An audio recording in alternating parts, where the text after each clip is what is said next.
The great Rudy Tomjanovich said it best. Never doubt the heart of a champion. Two of them dominated on Sunday. The great Howard Beck, Locked On NBA insider for the offseason of the playoffs, joins us next to talk about it. You are Locked On NBA, your daily NBA podcast. Part of the Locked On Podcast Network, your team every day. We probably first covered an event together in, 1996 probably, or something of that sort. Two Bay Area guys that have gone various places through the media. Howard Beck, I'm David Locke. Nice to be with you. I only started this show somewhere along the way. They're letting me fill in to actually cover it again, and I get to do it with our Locked On NBA insider, Howard Beck, and playoff offseason expert, Howard. Let's start with Steph. It's an all-timer. Most points ever in a Game 7. When you came on to start, I said, all right, he vaulted himself into the top 10 of all-time players last year with the championship, and now he's walking up the top 10 with that kind of performance.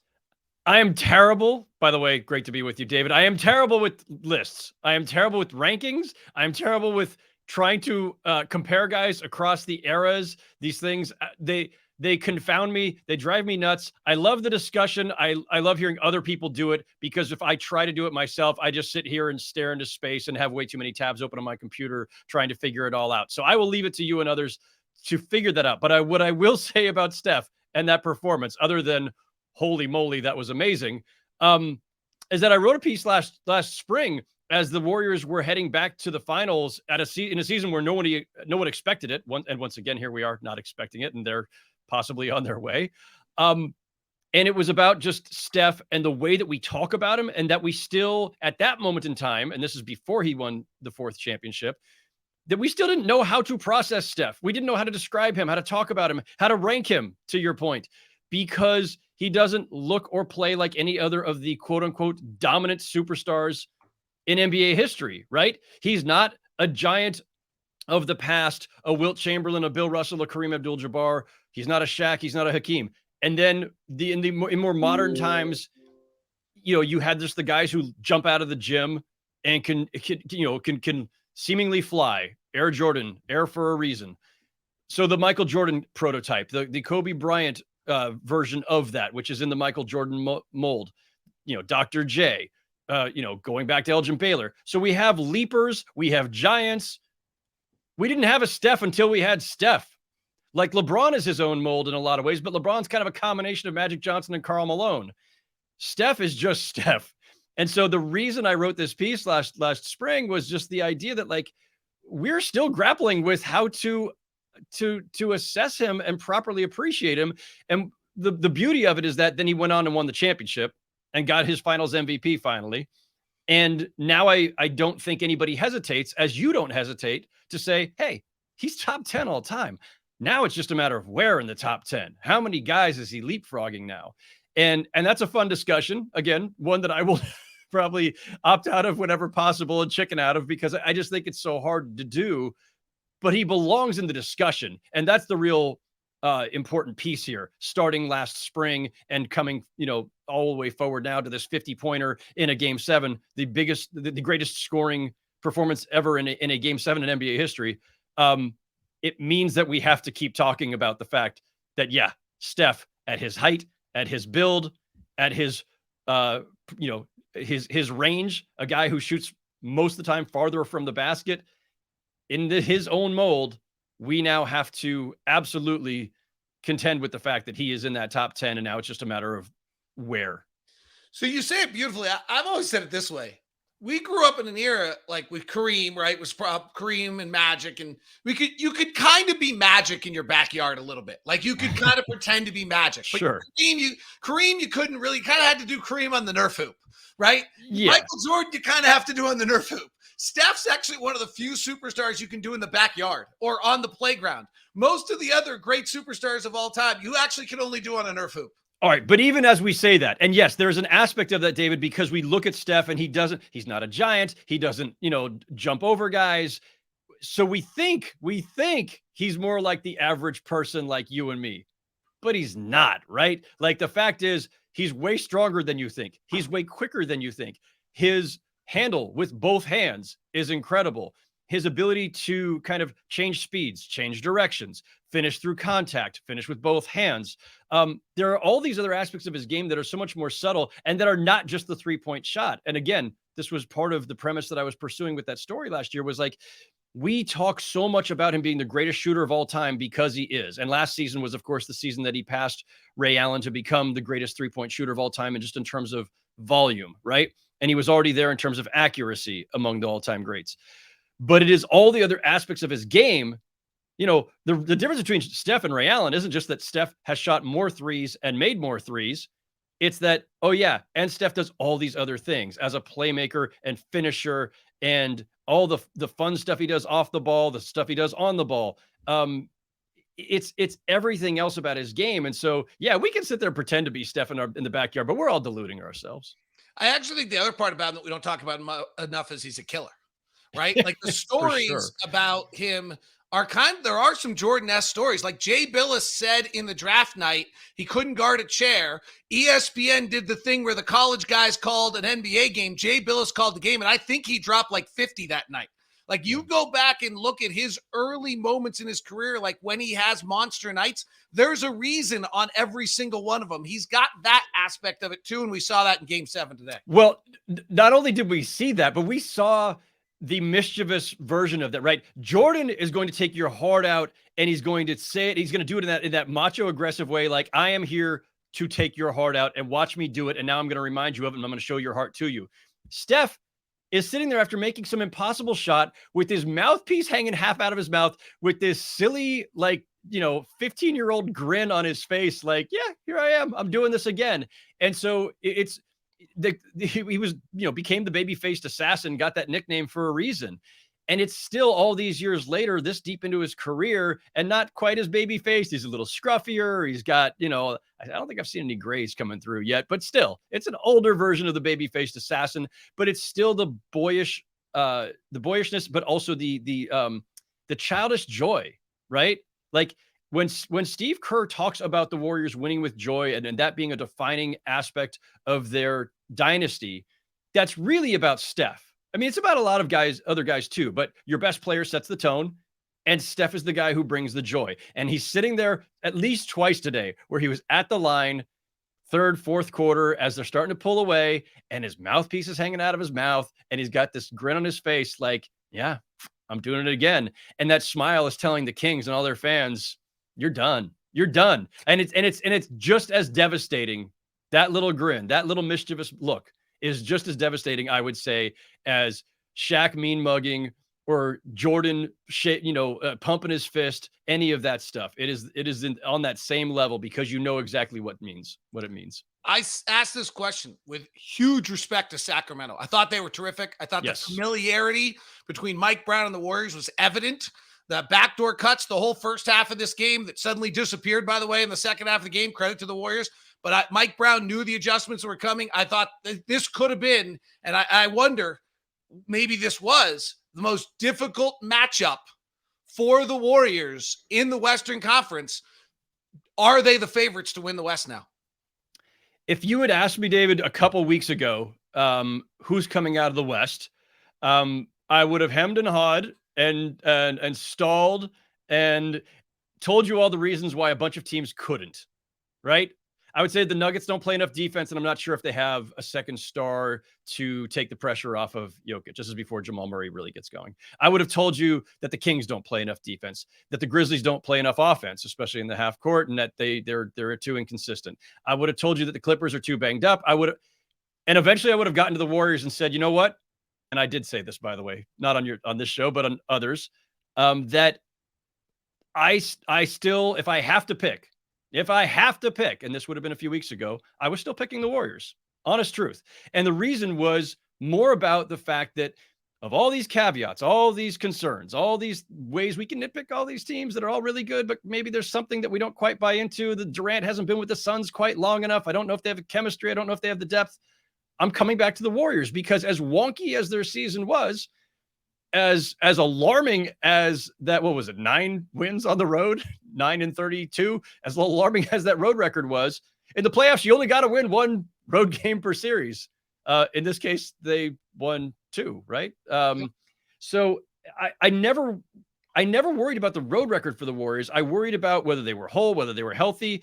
I worried about whatever that mystery element was that seemed to be missing at times this season. Chemistry? Is it age? Is it over-reliance on some of the young guys that didn't really fit in the rotation? But at the end, I felt like with Wiggins back in the mix, with Gary Payton II back, I was like, this is the team that won the championship last year. Why couldn't they do it? And the only thing distracting us was, well, the regular season record doesn't look that good. The defensive rating is kind of crappy, but man, they're still that team. And so I'm not surprised that they're here. I picked them to win this series in 6. It took them 7. And yeah, as the, one of 4 teams standing in the West now, I mean, it's Steph versus LeBron again. That's fun. And Nuggets and Suns, we'll see what becomes of that. But like the one team out of the foursome that really has the best case based on talent, experience, all of that, it's probably the Warriors. It's probably still the Warriors. It doesn't mean that one of these teams won't knock them out. But yeah, I still I have this stubborn belief in them because there's just something about the aura of that team. And, on a day like today, they've just vindicated it. He's Howard Beck. He's Locked On's NBA playoff and offseason expert. Who was the second heart of a champion on this Sunday? We'll talk about him when we continue. Plus, the story of the first round to me is the losers don't have path forward. There are no good path forwards for 3 of the teams that lost in the first round of the playoffs. What did they do? We'll talk about that as we continue with Howard Beck here on Locked On NBA. Today's show is brought to you by Prize Picks. Prize Picks is your daily fantasy answer for fun. It's simple. You pick 2 to 6 players. If they score more or less than your Prize Pick projections, you win up to 25% on any entry. No competing against other people. It's just you versus projections available. Prize Picks offers projections of any sport you can watch. Any. Just trust me. Any. They're all there. Entries can be made in 60 seconds or less. It's that easy, safe and fast and easy withdrawals, and it's operational in 30 states as well as Canada. So download the Prize Picks app or go to prizepicks.com and sign up for your daily fantasy sports. First-time users, this is great. 100% instant deposit match up to $100 with the promo code Locked On. If you deposit 100, you get 100. If you deposit 50, you get 50. You deposit $72.50, you're weird, and you get $72.50. You deposit $150, you only get $100 because it's up to $100. You're smart, you get it. Don't forget, enter the promo code Locked On, or you get none of that. It's all at Prize Picks, your daily fantasy expert. Prize Picks. Sign up right now and get your up to $100 match with Prize Picks app with Locked On. David Locke along with Howard Beck here on Locked On NBA. Regular Monday Jackson Gatlin show will be up and available for you tomorrow with the 3 biggest stories of the week, and we'll be running through all of them. All right, Kyle Lowry knocks away an offensive rebound with about 5 minutes left of a tight game. They kick out to Gabe Vincent for a 3. Next play down, Jalen Brunson drives the lane. Kyle Lowry ties him up for a jump ball, wins the jump ball. They score on the next possession. They're up 7. Kyle Lowry impacts the next 4 plays after that. He has been a shadow of himself. But you talk about a heart of a champion. He gave Miami the win over New York. He did that, and Jimmy Butler somehow staying in the game after rolling his ankle so badly that you wondered if he might be out for the series. And he just kind of stays in there. And Spoelstra says afterward, yeah, why didn't you take Jimmy out? And he's basically like, yeah, I don't want to piss off Jimmy, essentially was the explanation. That was not word for word, but that was the message. Man, it's so fascinating, David, because we've seen how this goes sometimes, right? You pick up a guy toward the end of his career, as the Heat did with Kyle Lowry, and the Heat are a team that just have to be opportunistic in terms of their personnel right now. When you're capped out, when you're in the tax, everything else, there's just not that many moves you can make. And the Lowry bid, however, 2 off seasons ago, whenever it was, seemed like the right move at the right time. And then, as you said, shadow of himself. And so many times that I think all of us were sitting there going like, all right, well, it was the right bet, but man, they're on the hook for a lot of money on Kyle Lowry now, and he's just really he's kind of cooked, and where's the upside here? And then you get into a game like this. Now, it's one game. They are up 1-0. They've stolen home court advantage, but Jimmy Butler is now a little hobbled. The Knicks could get Julius Randle back, who of course missed game 1. We'd be remiss not to note that. And how many more of those games does Lowry have? Or how many? And the thing is, maybe it's that they don't need a game like that. They only need what you just listed a few minutes ago, which is it's a couple of plays. It's one hustle play, one, he's going to take a charge or 2 or 3, because Kyle Lowry's really good at that. He's going to slap the ball away. He's going to make a couple of really smart passes. Like he can impact a game in short spurts. You can't rely on him for 35 minutes anymore. And you're not expecting the 25-point Kyle Lowry game. Maybe there's one of those there too. Who knows? He can still shoot a little. But he's not done. He's not cooked. He's still important to that team. And the fact is, as little, I don't want to say talent is the wrong word. It sounds insulting. As little depth as the Heat have, as little reliable offensive punch as they now have in this version of them, without Tyler Hero, without Victor Oladipo, they were already kind of a limited offensive team in the regular season before those injuries. They somehow beat the Bucks. I still don't understand how that happened, but they somehow beat the Bucks without Hero and Oladipo. And yeah, they're relying on an old Kyle Lowry and now a banged up Jimmy Butler. And you still think they're probably, I don't want to say probably, there's a very good chance they win this series, having stolen home court advantage now. This was the definition of a gutty win. And the definition of, people want, Heat Knicks just inspires thoughts of the 90s. And immediately people start using terms like rock fight. That was kind of it. I think we're going to see much more of the same. All right. I'm going to put a confluence of about 4 different thoughts in here. Okay. Right. That I had while watching, coupled with some things from Kevin Pelton, the great Kevin Pelton. So Kevin Pelton, after the Kings Warriors game, tweeted out that the combined regular season winning percentage of the 8 teams in the conference semifinals is 59%. It's the lowest ever since we expanded to 16 teams. And the previous low was 62%. So it's like a lot lower, 59% compared to 62. So that's one. I'm watching Miami, New York. And the thought I have on this thing is like, these teams they're okay. Nobody's great. There's no dominant team in the league. It's been clear all year. When we were 20 games in, we didn't have a team that was plus 11 like we usually do in differential. I think we had one team over plus 5. It was the Celtics at that point. They'll probably win the title. We knew it then. So I'm watching. There's no dominant team. You hear that note from Pelton. Has coaching become more important than ever before because the margins are slimmer than they've ever been before? That is a phenomenal question. There's a lot of different ways in which I've thought about and discussed with people around the league and Ren wrote earlier in the season about this season of just a extreme kind of parity, right? Parity, mediocrity, whatever you want to call it. We're in a moment here where there's a kind of a stasis that I don't think we've seen, or an equilibrium we haven't seen in this league, maybe ever. I think statistically it's true that it's been literally ever. I had not really thought about it in terms of whether that makes coaching that much more important, but I think it stands to reason, right? Like if the difference between you and your opponent on any given night or now in any given playoff series this spring is just, a couple of possessions, a couple of shots, an adjustment here, a tweak there, a matchup here, that certainly suggests that strategy and taking advantage in the margins is where a series could tip. But all that said, David, like I look at what happened in like Warriors Kings today, and it still to me looked like, you know what, this is just a moment where you opened the show with the Rudy Tomjanovich famous quote from 1994, 95. Never underestimate the heart of a champion. Like that, literally, that was what we saw on display. The Warriors are the team that been there, done that.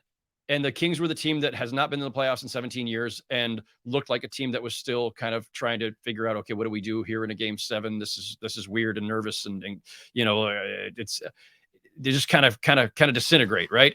I mean, even in the first round Knicks Cavaliers matchup, like the Cavaliers just look, both those teams don't have a ton of experience in the playoffs, but the Cavaliers shrunk in the moment.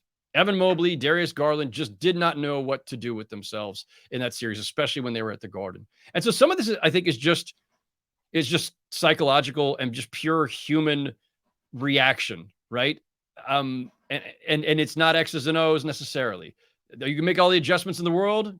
You can have the best game plan in the world. The guys out on the court have to execute it. And you have to have a certain, steadiness of demeanor and mind to do that. And when you're Steph and Clay and Draymond and you've been there and done that 1,000 times, it's easier to just stay in the moment and execute the game plan. Steve Kerr might have had a phenomenal game plan. Mike Brown might have had a phenomenal game plan.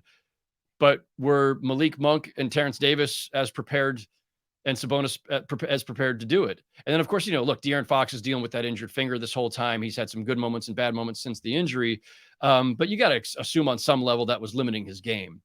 So I'm going to start asking that question around, though. I want to see what coaches tell me. Like, coaches, out of self-interest, Jeff Van Gundy would absolutely tell you coaching matters more now than ever. That's clear. Holster's sure. Making a good claim for it right now. I mean, Miami looked against Jalen Brunson looked way different than Cleveland looked against Jalen Brunson, and there's no reason why Jared Allen and Evan Mobley couldn't have been doing the same things that Miami was doing. All right, so with that said, let's move to the teams that got ousted here. Yeah. Because this margin is slimmer, and it is tighter than it's ever been, and no one is dominant.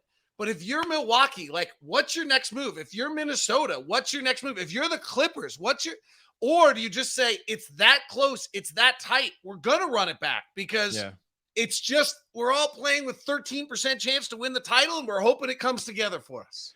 In two of those three teams that you mentioned, David, I would say that circumstance and just the realities of the league and of the economics of the league are going to dictate that two of those three teams stay the course. Not really by choice, but just by lack of choice, by what else you're going to do. And that's the Clippers and the Bucks.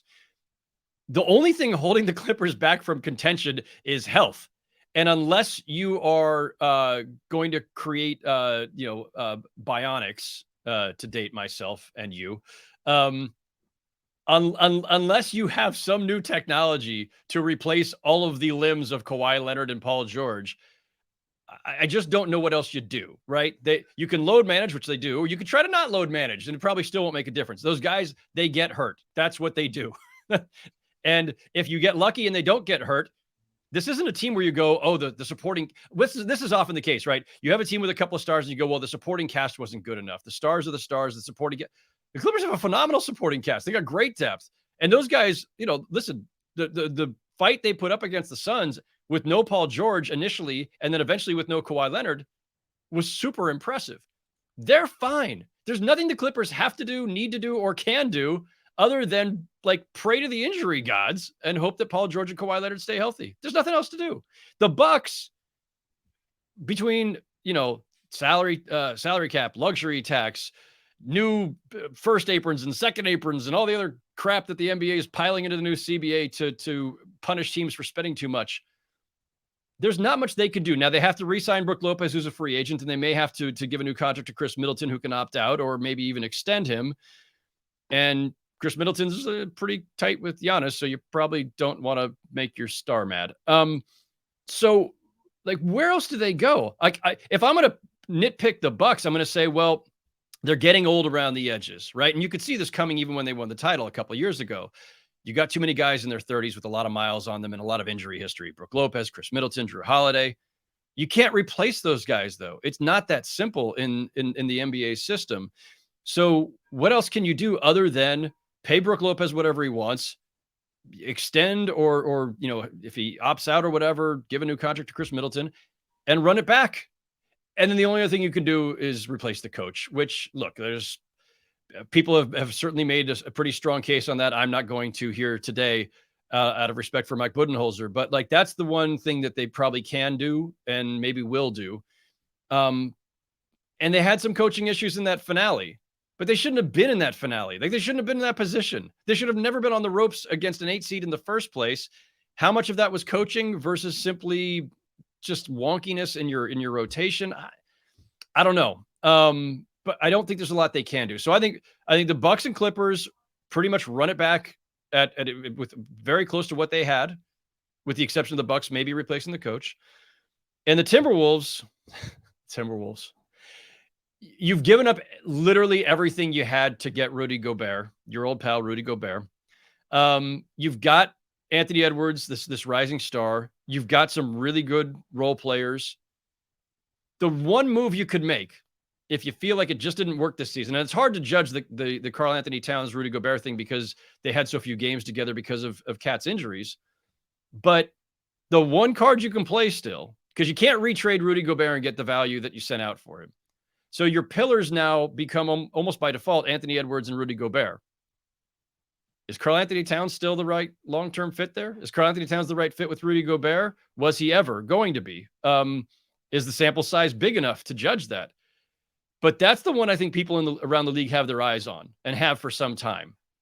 Are we getting closer and closer to the point where the Timberwolves decide to move on from Cat and see what they can bring back? Because maybe you can replenish some of your draft pick supply that you sent out in the Gobert trade, right? Maybe you can get some better fitting pieces around Anthony Edwards and Gobert. My concern in making that kind of move would be, depending on who you get back for Towns, are you just becoming a different version of the Utah Jazz that could never really get anywhere, right? Like that was good enough to win, 48, 50 games or whatever, but not going to make a deep playoff run, because that's Anthony Edwards is like a supercharged version of Donovan Mitchell in some ways. And this is an older version of Gobert and a bunch of good role players. Like you've just become, the 2018 version of the Utah Jazz. This gets to the untalked about story about the NBA playoffs. And we'll get to that when we continue with Howard Beck. Every year, someone wins a championship. We tell the story how the Bulls had to go through the Pistons and the Pistons had to go through the Celtics and the Lakers. You know what we never talk about is when you suddenly have too many playoff scars to survive. That's, you just mentioned the Utah Jazz. That's, in my opinion, what happened to the Utah Jazz. There were just too many playoff scars.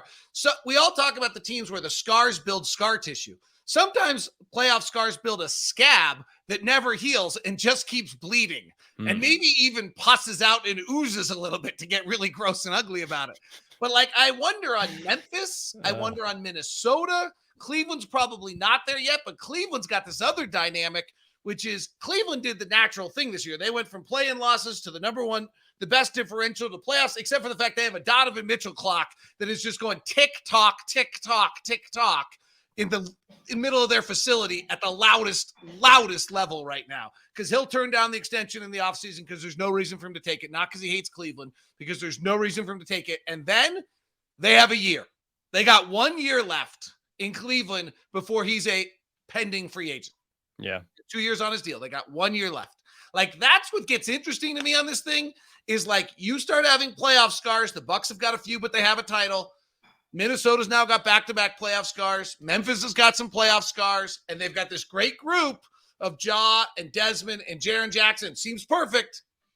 I don't know. Like, I almost wonder if this world, you have to get radical. You have to get radical and do crazy stuff and throw all the chips in the way Cleveland did for Donovan, the way Minnesota did for Rudy. Memphis is going to have to do something pretty dramatic here. Maybe Dame Lillard's going to have to get acquired by somebody to add to their piece. I don't know who the pieces are, but it feels like that's where we are in the NBA, that the natural progression, the old days of like, oh, well, Detroit will just lose 3 times to the Celtics and then the Bulls, and then they'll beat them.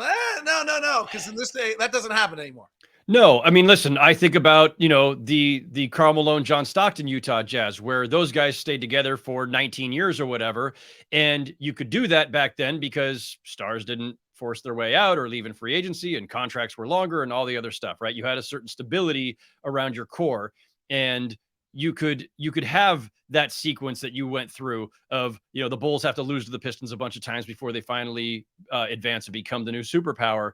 And there is not enough patience now. Contracts are shorter now. Stars have more leverage than they ever did. And so, yeah, I mean, I use the clock ticking analogy all the time. The clock is always ticking, especially if you have a star of the caliber of, say, Giannis or Kevin Durant or LeBron James, Steph Curry, even, obviously he's going to spend his whole career there. But even with the I would say, second tier stars like Donovan Mitchell, the clock was ticking on the Jazz for Donovan Mitchell. That's probably among the reasons that they moved him out when they did. But now that he's Cleveland's, star player, the clock is ticking for them for the same reason. Because if you cannot show progress, if you cannot show your star the path to contention, And if contention's important to them, right? Because let's face it, it's different for every player. Not all stars are as consumed with winning at the highest level as we would all like to believe. But I think the Cavs, like, the clock is ticking there, and the Bucks. Listen, you have the safety net of having won the championship that gets you a little equity with your star. But if Giannis starts to lose, and I'm not suggesting he has, but if Giannis started to lose a little faith in where they were going, and if he looks around and says, I love these guys, but man, they're getting a little old, and we kind of need to replenish. And hey, John Horst, what's the plan here? If he starts to lose faith, doesn't matter that there's 4 years left on his deal. He can ask out, because Ben Simmons asked out with 4, and Kevin Durant asked out with 4. Like, there is no safe haven now for you if you're a team that is both fortunate enough and cursed enough to have a star with all that cachet and leverage. You have to win. And so I think your point is well taken, David. It may well be that while I sit here and say, run it back, that may not be really that realistic of an option for some teams. I tend to think, again, I don't think the Bucks have anywhere else they can go with this. I think in the Clippers case, they do have a decision to make if Kawhi Leonard and Paul George want extensions, because they're going into their walk years. They got a new arena coming up in a year that they're going to want to sell tickets to. So they have that complicating factor. In the case of the Cavaliers, though, Donovan Mitchell just got there. And granted, he's, every year into his career that he doesn't advance far enough is another year that he might think of as well. My clock is ticking ever louder. But it's a really young team. First time that Darius Garland and Evan Mobley had even been in the playoffs. Evan Mobley's just a second-year player. He's got all the potential in the world. They have some work to do, but I don't think that they need to necessarily swing for the fences in that case. I think they're fascinating because they have 2 decisions they have to make, both of which long-term might make them better, but short-term probably don't. And so I don't know what they do. So, or 3. One is they just roll it back, but they're spacing and there's stuff that doesn't really work. Like, Jared Allen probably is the most likely to be traded, but Evan Mobley's not ready yet. Like, that was abundantly clear in the playoffs. So you make probably the right move if you're franchise building, if you're playing like Ultimate GM, the game on your app, is you trade Jared Allen. But I don't know that you're as good the next year if you trade Jared Allen, and then you're 1 year away. Your other move is that you trade Darius Garland, because 2 6-foot guards is not the greatest thing in the world, but you're 1 year away on Donovan. And by the way, I'll just throw this out there. When I was the Utah Jazz, like Donovan Mitchell, I was always very scared that Donovan lined up with when Kawhi and Paul George ended in LA. I'll just point that out. That was always interesting. I was never as worried about New York. I was always worried. I always thought Donovan was the perfect spot for Donovan was Steve Ballmer in LA. So, I mean, and listen, Donovan Mitchell, if he still wants to come home to New York, the Knicks are pretty well set now with Jalen Brunson there. And I'm not suggesting that Jalen Brunson is at that level, but it's complicated. And you'd have another small backcourt. But there's another team in New York that badly needs a star and a guard and has a lot of extra picks and wings to deal. So, if it comes up. Crazy. Listen, I as you were going through that, my thought kept coming back to Darius Garland, because I think the one thing the concern I had when they made that move for Donovan in the first place was, okay, really small backcourt, but you have this incredible, 4 or 5 in Mobley and Allen to make up for whatever defensive deficiencies you might have with a smaller backcourt. And they did. They had the number 1 defense in the NBA this year, the Cavaliers. So it's viable, but if you're all in on Donovan Mitchell, I think the one thing that struck me again in this series as they lost to the Knicks, and it was the thing that I wondered about when they first got him, was it's not about selfishness necessarily. It's just about if you have 2 guys who are both used to having the ball in their hands a lot and being the primary scorer / playmaker, the one who is the engine of the offense, it's always a tricky balancing act. And again, not about selfishness. It's just about comfort zone and rhythm and what's just what works best for you. And so did that come up in that series? I mean, yeah, I think there were times I'm looking and it wasn't clear to me what the priority was there. Was it Mitchell scoring? Was it Mitchell playmaking? Was it Garland scoring? Was it Garland playmaking? Like, there are times that one of them's off the ball and is just kind of standing around. Are you making the most of the talent you have in that case? And so, yeah, I think as hard as it would be for them to do it, because they drafted Garland, they developed Garland, he became an all-star before Mitchell got there. do you put your whole future in Mitchell's hands in the hope and belief that he's going to stay long-term and trade Garland for the talent that helps fill out or fill in your other deficiencies, right? That's a tough one. I don't know. Luckily, Kobe Altman went to Middlebury, so it's a pretty good. He's a smart guy. All right, by the way, I'm just going to leave this out there because maybe Zach Lowe's listening. He could break this. Someone needs to do a major geeky analysis piece on why it's so hard to build an offense around two primary ball handlers.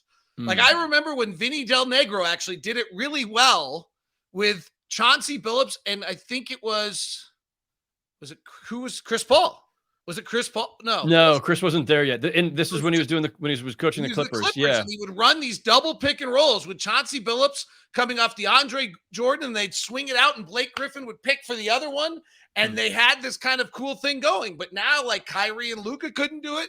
Darius Garland and Don, you didn't see a lot of. I watched a lot of Cleveland this year. You didn't see them getting stuff up. We're going to run out of time. I want to quickly preview tonight's Boston Philadelphia series. I mean, in some ways, this could be the series for the championship, right? Like, the winner of this series is the odds-on favorite to win the title. I don't know when we see Joel Embiid, but what's your thoughts on this series?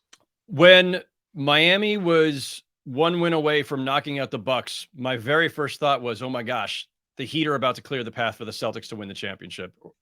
And I think most of us have thought all season that Boston and Milwaukee were the two strongest teams, not just in the East, but in the NBA, that the champion was coming out of the East. And with the Bucks not on the table anymore, it certainly feels like it's the Celtics to lose.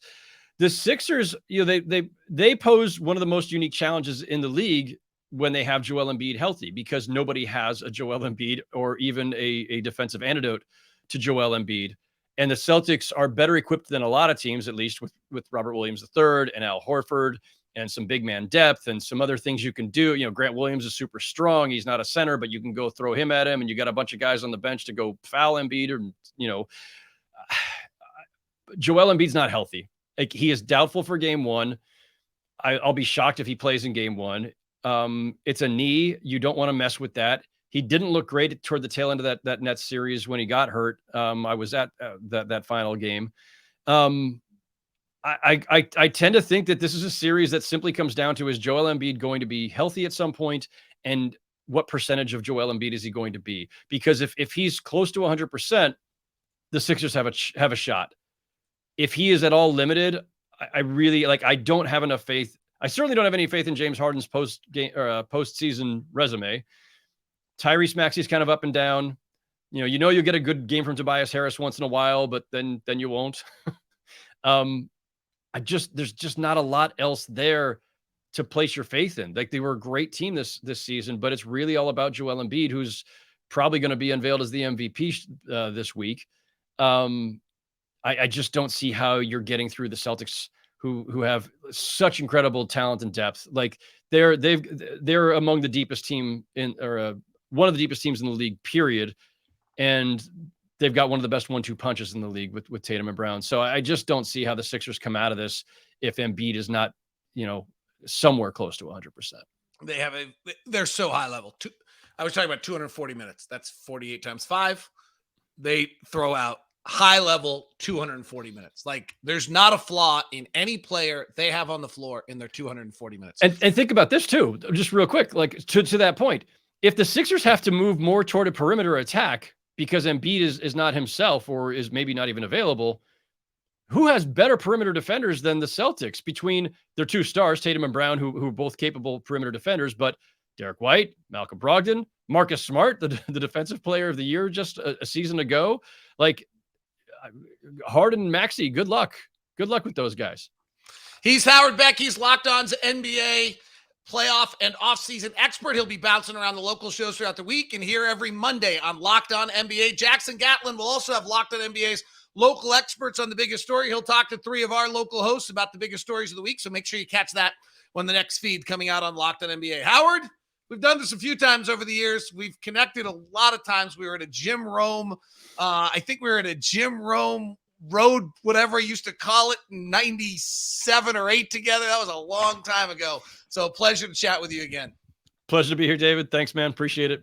He's Howard Beck. This is Locked On Podcast Network, your team every day.